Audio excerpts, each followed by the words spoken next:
Hello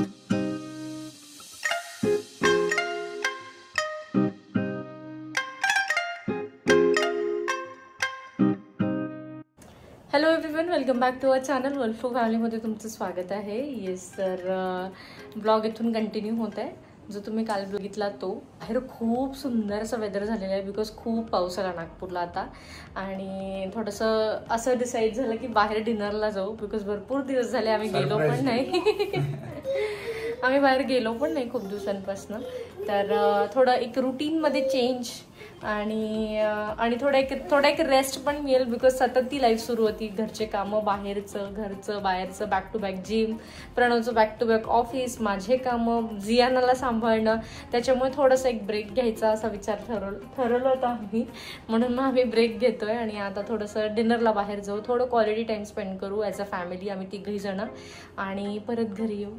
तर चला मग आम्ही कुठे जातो, कुठे काय, आम्ही तिथंच जातो. आमचं कसं आहे ना, जिथे फूड चांगलं मिळत आहे आमची प्रायोरिटी नेहमी तीच राहते. चेंज झाली, आधी तसं नव्हतं. आधी असं होतं न्यू ट्राय करायचं, आधी नवीन प्लेसेसवर एक्सप्लोर करायचं आहे, न्यू फूड ट्राय करायचं आहे आणि लांब जायचं आहे. महत्वाचं म्हणजे तर डिनर म्हटलं की लांब जाऊ, लांब ठिकाणी जाऊ, म्हणजे थोडं लॉंग डिस्टन्स ट्रॅव्हल करू. आणि आता असं झालंय जवळ जवळ बघ, जवळ विथ क्वालिटी फूड आणि थोडं पीस, जिथे शांती असेल, लाऊड म्युझिक नको. तर असा चेंज झालाय आता आमच्यामध्ये. माहिती नाही, विथ टाइम मे बी येत असेल असा चेंज. बिकॉज मला नव्हतं वाटत, म्हणजे मी एक्सपेक्ट नव्हतं केलं असं कधी की मी अशी चेंज होईल. बिकॉज मला नेहमीपासून आधीपासून असं होतं, मला लाऊड म्युझिक आवडत होती. डीजे मला बिलकुल आवडत नाही त्या सगळ्या गोष्टी. दीपाली अपोजिट होती त्या गोष्टीमध्ये. ठीक आहे, चला, मी पण तिच्यासोबत भरपूर गोष्टी एन्जॉय केल्या, बट नाव तिला पीस हवंय. डीजे म्हणजे मला पब वगैरे असंच बिलकुल नव्हतं आवडत. पब वाली तर मी होतीच नाही, आधी पण नव्हती, आता पण नाहीये.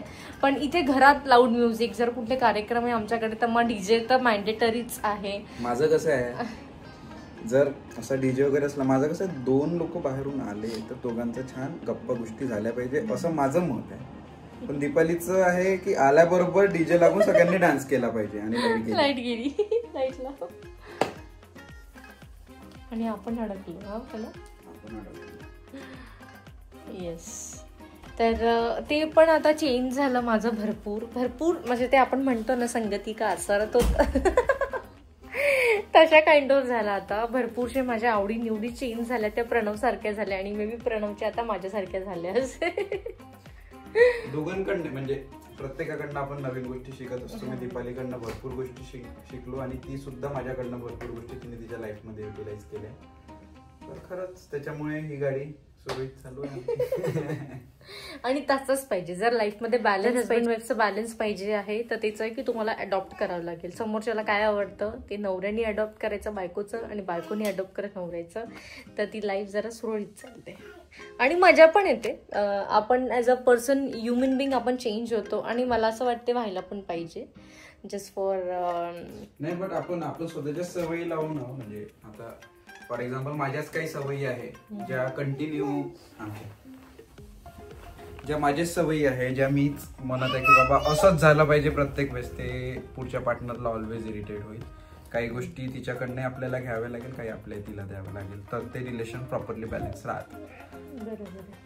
पण आपलं डे 1 पासून असं कधी झालंच नाही. जे आता सपोज मला काही गोष्ट खायची आहे, दीपाली, मी विचारतो दीपालीला, तिला माहिती आहे की माझी इच्छा आहे ते खायची. तिला खायची इच्छा नसेल तरी ती म्हणते प्रणव खाऊन घेऊ आपण. सिमिलरली तिला जे खायचं राहिलं ते मलाही माहित राहते, जसं तिला माहित होतं, तर सेम आम्ही तसं खातो. तर ते बॅलन्स आहे.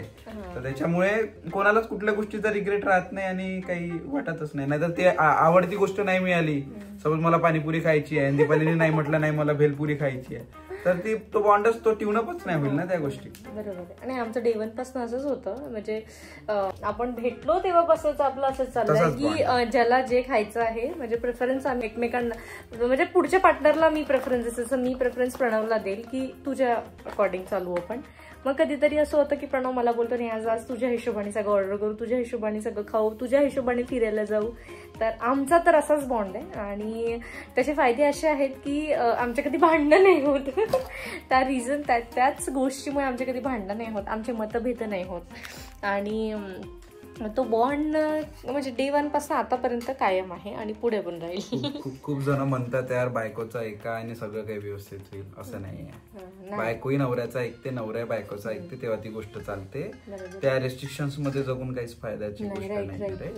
तर दॅट इज मोस्ट. आणि तसं पण नको की तू तुझ्याच अकॉर्डिंग वाग, मी माझ्याच अकॉर्डिंग वागते, तर ते पण नको. ते पण कुठेतरी हार्मफुल आहे रिलेशनशिप साठी.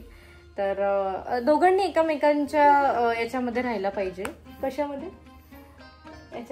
म्हणजे बायकोनी नवऱ्याच्या पुढे सरेंडर करायला पाहिजे आणि नवऱ्यानी बायकोच्या पुढे सरेंडर करायला पाहिजे. Right madam?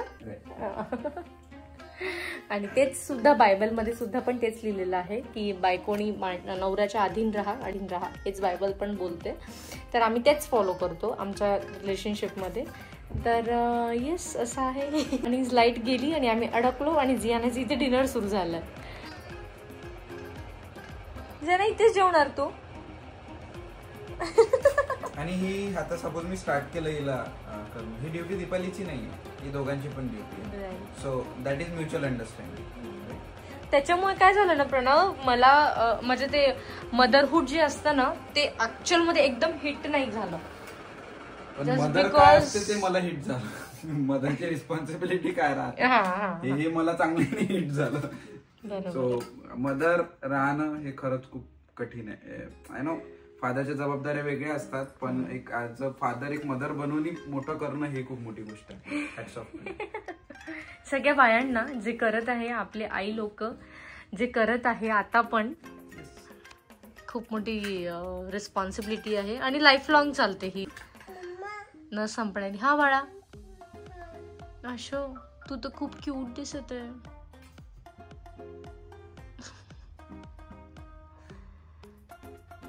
मी कसा दिसत आहे? असं कर, असं कर, छान असं कर डॅडीला.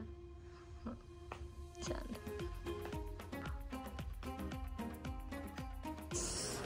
आणि फायनली लाईट आली.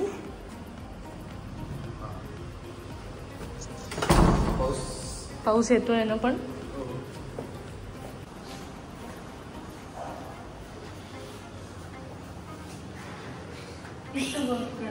तुझी बॉटल घेतली तिने?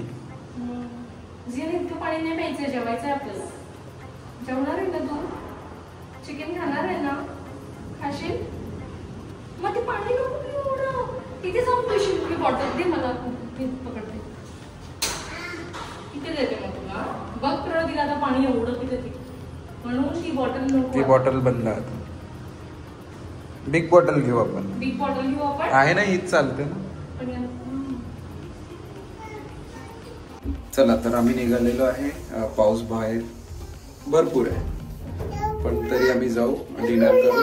आम्ही जातो अंडर द मून, जे आमचं फेवरेट रेस्टॉरंट आहे, कारण आम्हाला आज पाहिजे टेस्ट आणि क्वालिटी टाइम. तो आम्हाला तिथे भेटतो.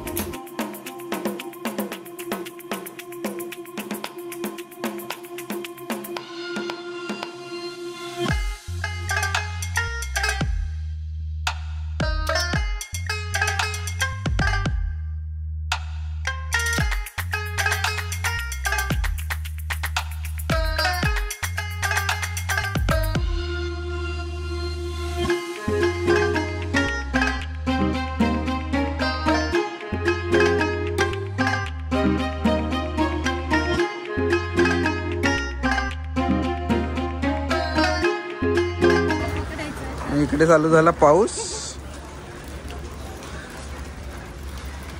दे छत्री. चला तर बाहेर चालू आहे पाऊस, त्याच्यामुळे त्यांची अरेंजमेंट जी केली आहे त्यांनी आतमध्ये केलेली आहे आणि मग आतमध्ये बसलेला आहे. इथे असते टेस्ट चांगली, राईट? एक कमी रोटी लागतो आपण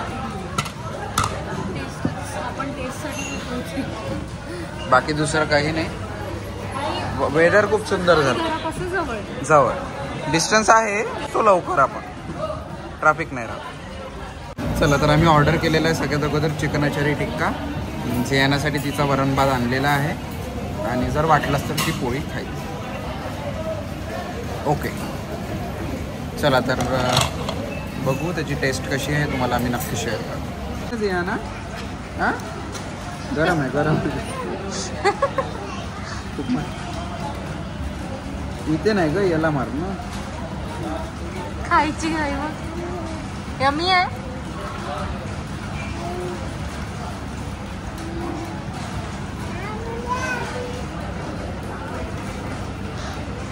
असं आहे बाबा. प्रणवची मुलगी प्रणव सारखी चपाती खाऊ. पोट भरतं छान. यांना ते ना झोप छान येते. हा तर हा आई बाबांचा डायलॉग आहे. कसं आहे ना, लहानपणापासून सवय पोळी आणि भात अशीच होती ना, त्याच्यामुळे असं वाटते पोळी शिवाय असं वाटतं जेवण अपूर्ण आहे. आणि ती सवय तू जियानाला पण लावतोय. जेवण छान तर अभ्यास छान आहे ना. जियाना पोट भरून राहील तर मग इकडे तिकडे काहीची इच्छा नाही होत. आणि बाहेर खूप पाऊस आहे.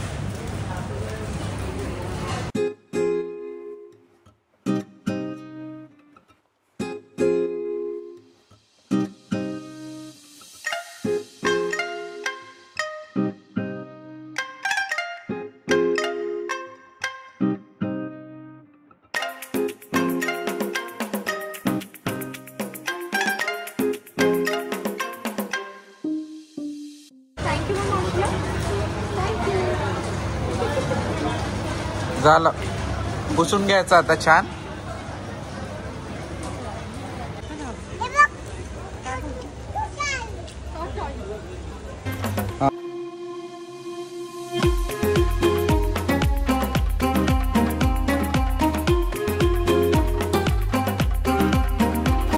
चला तर आमचा डिनर हा आटोपलेला आहे. पाऊस तरी कंटिन्यू चालूच आहे. तर आता घरी जाऊ आम्ही, फ्रेश होऊ आणि त्याच्यानंतर करू आराम. तर तुम्हाला ब्लॉग आवडला असेल तर नक्की लाईक करा, शेअर करा आणि चॅनलला सबस्क्राईब करा. तर तोपर्यंत हसत राहा, मजेत राहा आणि आनंदी राहा.